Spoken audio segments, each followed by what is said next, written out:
हाय friends, मैं Meena Pandey. Welcome back to my channel serve with love.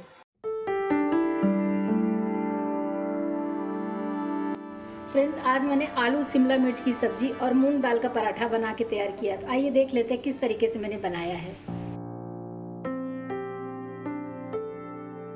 तो video में बने रहिए और देखते रहिए किस तरीके से बना के तैयार करती हूँ। हाफ कप मूंग दाल ले लिया है। इसको 2-3 पानी धो के इसको 2 घंटे के लिए मैं भिगा देती हूँ।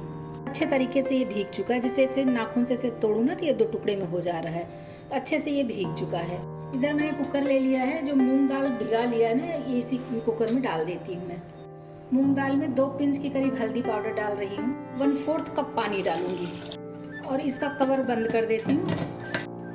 इसको गैस जला के रख देती हूँ। 1 सीटी आ जाएगा तो गैस बंद कर दूंगी। तो ये मूंग की दाल जो है एकदम मिक्स वाली नहीं चाहिए, हल्की सी दरदरी सी रहेगी, वैसे ही चाहिए। जब तक हमारा मूंग दाल पक रहा है तब तक मैं सब्जी काटने की तैयारी कर लेती हूँ। शिमला मिर्च को कुछ इस तरीके से मैंने काट दिया है, बीज निकाल दिया है उसका।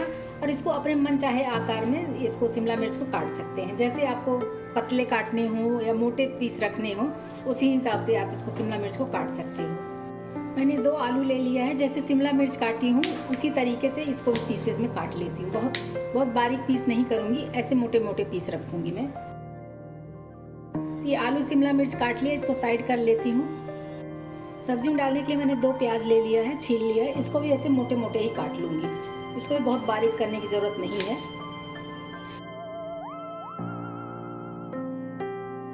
ये दाल हमारी पक गई, इसको साइड कर देती हूँ। इसी पे सब्जी बना लेती हूँ। कढ़ाई में 1 टेबल स्पून सरसों का तेल डाल देती हूँ। ½ टीस्पून जीरा डाल रही हूँ। इसी में प्याज, मिर्ची और करी पत्ता डाल देती हूँ।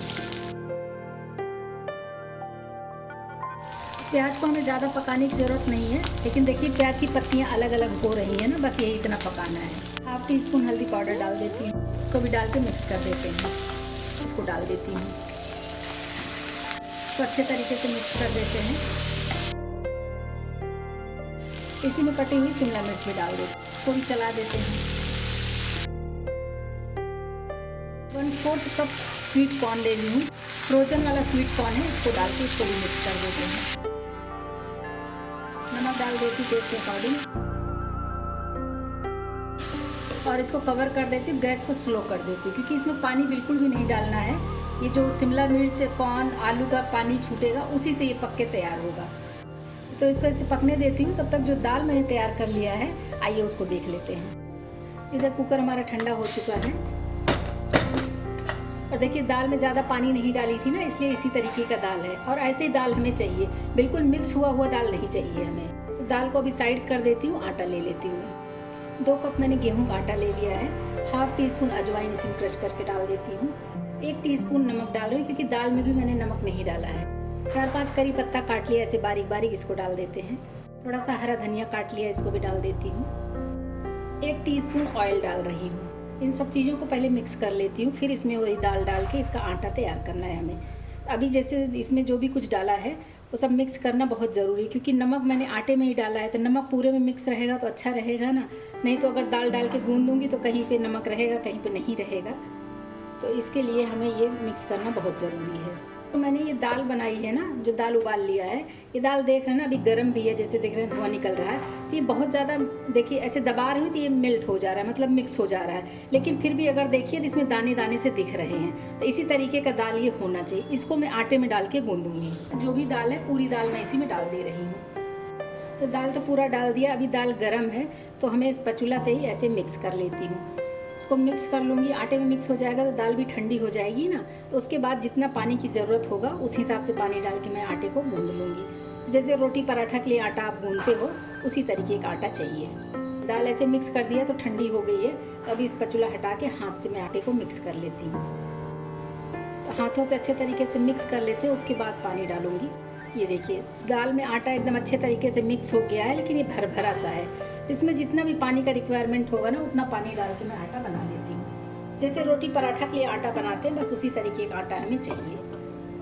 कम ज़्यादा आप अपने अकॉर्डिंग बना सकते हो कि कम ज़्यादा कितना आपको बनाना है। लेकिन ये पराठा ना फ्रेंड्स बहुत ही टेस्टी बन के तैयार होता है। एक बार बना के तो देखिए, सबका फेवरेट हो जाएगा। ये देखिए फ्रेंड्स, आटा हमारा इकट्ठा होना शुरू हो गया है। तो ये देखिए फ्रेंड्स, आटा हमारा गूंद के तैयार हो गया है।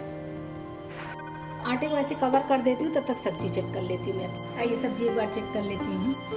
तो देखिए स्लो गैस पे ये बहुत अच्छे तरीके से पक रहा है, और जो फ्रोज़न कॉर्न डाला था ना उसकी वजह से वो पानी भी छोड़ देता है, तो इसलिए बड़े आराम से पक जाएगा। और आलू भी हमारा अध पक्का सा हो गया है, मतलब 50 से 60% आलू हमारा पक चुका है। इधर मैंने 2 मोटे मोटे ऐसे टमाटर काट लिए हैं बड़े बड़े पीस में, इसको डाल देती हूँ। इसको भी मिक्स कर देते हैं। ये टमाटर ऐसे पीसेज में रहेगा फ्रेंड्स, देखने में भी अच्छा लगेगा और खाने में भी बहुत अच्छा लगता है, इसीलिए मैंने ऐसे ही डाला है। अगर आपको ऐसे मोटे मोटे पीस में नहीं पसंद हो तो आप बारीक भी काट के डाल सकते हैं। इसी टाइम में कुछ स्पाइसेस भी डाल देती हूँ। हाफ टी स्पून गरम मसाला डाल रही हूँ, हाफ टी स्पून काश्मीरी लाल मिर्च पाउडर डालूंगी। बस फ्रेंड्स, और ज़्यादा मसालों की इसमें ज़रूरत नहीं पड़ती है, लेकिन सब्ज़ी बहुत ही शानदार बन के तैयार होती है। थोड़े से मसाले से बन के ये तैयार हो जाती है, लेकिन खाने में बहुत ही टेस्टी होती है। तो अभी फिर से कवर कर देती हूँ। पानी बिल्कुल भी डालने की ज़रूरत नहीं है, थोड़ा बहुत जो टमाटर भी छोड़ेगा पानी ना, उसी में ये भी पक जाएगा। ऐसे कवर कर देती हूँ, 2 से 3 मिनट और पकने देती हूँ इसको। इधर आटा भी हमारा सेट हो गया है, इसके मैं पराठे बेल लेती हूँ। इसी आटे में से मैंने इतना सारा आटा ले लिया है। आपको छोटे बड़े जैसे भी पराठे बनाने हो, उतने बड़े बड़े पेड़े ऐसे काट के हम पराठे बेल लेते हैं। फ्रेंड्स, ध्यान रखना है कि पराठे बहुत ज़्यादा मोटे भी नहीं होने चाहिए। जैसे मीडियम साइज़ के पराठे होते हैं मीडियम थिकनेस का, उतने थिकनेस इसको भी रहना है। इसी में हल्का सा घी लगा दे रही हूँ। इससे क्या होगा कि पराठा हमारा अच्छे से फूलेगा भी, और बीच में कोई स्टफ़ करने की ज़रूरत नहीं है। घी या तेल कुछ भी लगा दो, और फिर इसको ऐसे गोल करके जैसे पेड़ा बनाते हैं ना, वैसे पेड़ा बना के इसको हम आटा डस्ट करके इसको हम बेल लेते हैं।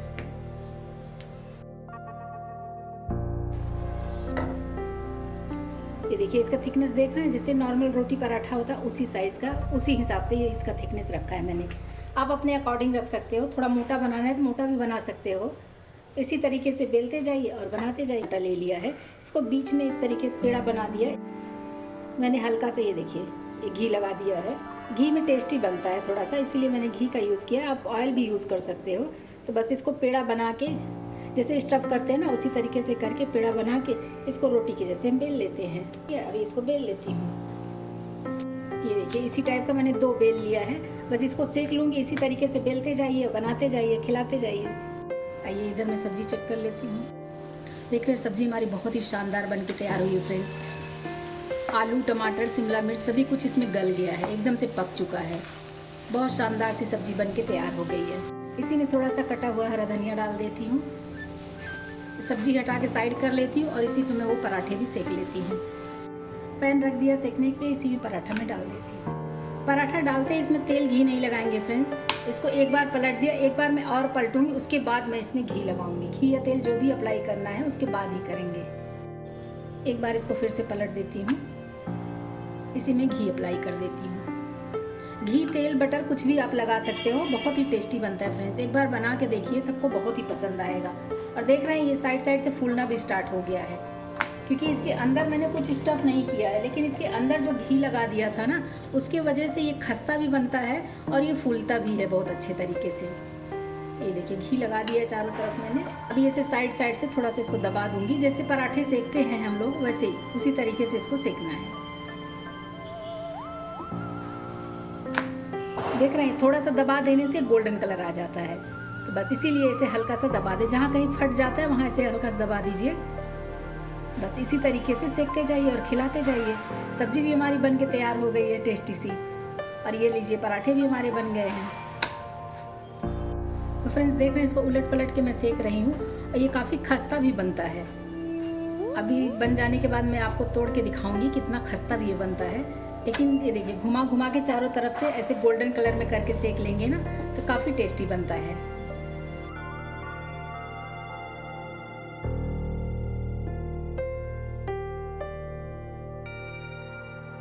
एक पराठा आपको इसे उठा के दिखाती हूँ। ये देख रहे हैं, एक बार ये पराठा अगर बना के खा लिए ना, इसके सामने आप कचौड़ी समोसा खाना छोड़ देंगे। बहुत ही टेस्टी बना है।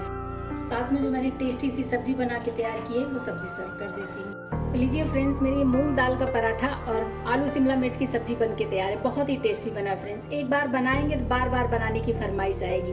आप लोग भी बनाइए और एंजॉय करिए। अगर आपको मेरा तरीका पसंद आया हो तो लाइक और कमेंट्स करना बिल्कुल भी मत भूलना फ्रेंड्स। लास्ट तक मेरी वीडियो देखने के लिए थैंक यू।